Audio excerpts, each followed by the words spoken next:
Assalomu alaykum, hurmatli obunachilar, hurmatli aka-ukalar. Bugun Payariqdan akamiz Ashaddiy obunachi bundan 1 yil oldin ham kelib ketgan edilar. O'tgan yili shu paytmidi, shu paytdan bir kelib ketgan edi akamiz. Bugunga taqdir qilgan ekan, e'longa $250 bosh to'lovi bilan avtokreditga chiqarib beraman 2021-yil Damas deb e'longa qo'yilgan mashina. Xullas shu akamizga nasib qildi, lekin kreditga olmadi. Naqd pul bo'ldi bu yog'i.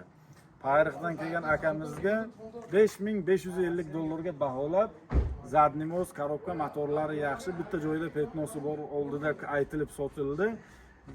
Metan gazda mashinamizni berdik. Yaxshi kunga mening. Nomingizga o'tdi, oformitam.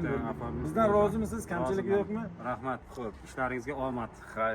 Humoyun aka, ishlaringiz bundan-da rivojlansin, obunachilaringiz millionga yetsin. Rahmat. Payariqlik akalar kelaverasizlar savdomizga. Ishonch mana, assortimentimiz ham ko'payib qoldi bugunga kelib. Kelaversalar, xudo xolasa savdomiz zo'r. Mana, Lasetti ham keldi so'raganlarga. Jentralarimiz ham bor. Kelaverasizlar. Sog' salomat bo'ling. Ham kelaveringlar. Ya, qanday bo'ladi ekan bu yoqqa? Kelaveramiz. 1 kilo tandir bilan 07 mi? 07 bo'lsa bo'ldi. Ha.